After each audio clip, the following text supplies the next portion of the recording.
Cam Top Tech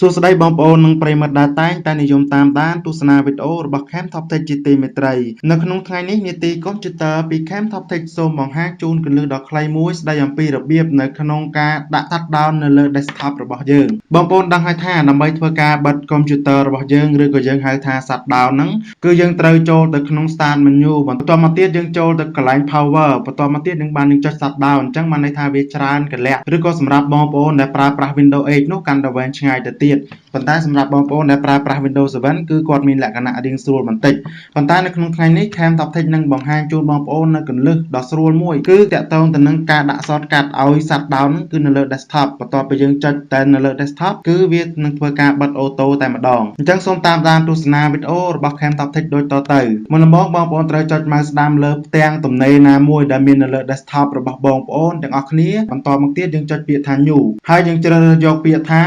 Shortcut បាទ Shortcut នៅខាងលើនេះបាទបន្ទាប់ពី folder មកគឺ Shortcut យើងចុចលើវាមកវានឹងធ្វើការឲ្យយើងទៅស្វែងរក file ដើម្បីយកមកដាក់ Shortcut នៅលើ desktop អញ្ចឹងយើងត្រូវតែយក file ដែលមាននៅក្នុង system 32យកមកដាក់ដោយចុចពាក្យថា Prompt បន្ទាប់មកទៀតបងប្អូនចូលទៅក្នុងកន្លែង Disk PC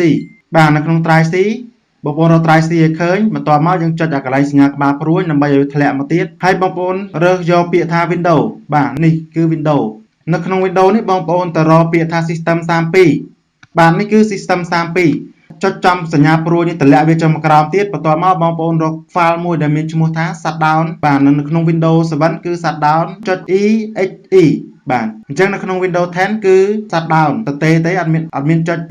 exe ទេបន្ទាប់ពីបងប្អូនស្វែងរក Shutdown ឃើញហើយបងប្អូនចុច OK បន្ទាប់មកទៀតចុចពាក្យថា Next ដើម្បីទៅមុខតទៀតនេះគឺឈ្មោះ shortcut ដែលយើងចង់ដាក់ប្រសិនបើបងប្អូនចង់ដាក់ Shutdown បងប្អូនដាក់ Shutdown ទៅ Cam Top Tech ខ្ញុំដាក់ថា Goodbye ទៅចុះបន្ទាប់មកចុចពាក្យថា Finish ដើម្បីបញ្ចប់វានេះគឺជា shortcut Shutdown ប៉ុន្តែវាមិនទាន់ចប់នៅឡើយទេយើងត្រូវទៅធ្វើការកំណត់វាថាតើបន្ទាប់ពីការចុច Shutdown របស់យើងប៉ុន្មាននាទីឬក៏ប៉ុន្មានវិនាទីដើម្បីឲ្យវាធ្វើការបិទទៅវិញអញ្ចឹងយើងចុចលើ shortcut ដែលយើងបានបង្កើតមិញហ្នឹងមកបាទចុច mouse ស្ដាំបន្ទាប់មកយកពាក្យថា Property ហើយនៅត្រង់ target នេះបាទនៅត្រង់ target នេះបងប្អូនត្រូវដក clear 1បន្ទាប់មកបងប្អូនចុចសញ្ញាដក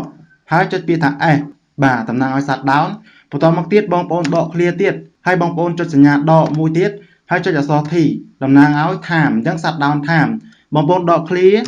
បន្ទាប់មកបងប្អូនដាក់ប៉ុន្មាននៅក្នុងនេះគឺវាកំណត់ជា second បានន័យថាវាកំណត់ជាវិនាទីអញ្ចឹង Cam Top Tech សូមកំណត់ថា10វិនាទីអញ្ចឹងបានន័យថាបន្ទាប់ពីការចុច10វិនាទីគឺវានឹងធ្វើការបិទកុំព្យូទ័រហើយបន្ទាប់ពីការកំណត់រួច Cam Top Tech សូមធ្វើការ change icon បាទអញ្ចឹងយើងចុចលើពាក្យថា change icon ដើម្បីដាក់នៅរូបភាព Shutdown នៅលើ shortcut របស់យើង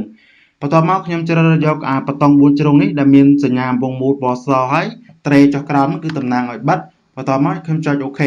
បាទហើយខ្ញុំចុចពាក្យថា apply ហើយយក OK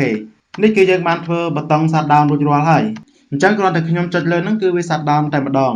សង្ឃឹមថាបងប្អូននឹងទទួលបានប្រយោជន៍ពីគន្លឹះដ៏ខ្លីមួយនេះសូមអរគុណចំពោះការតាមដានទស្សនាវីដេអូរបស់ Cam Top Tech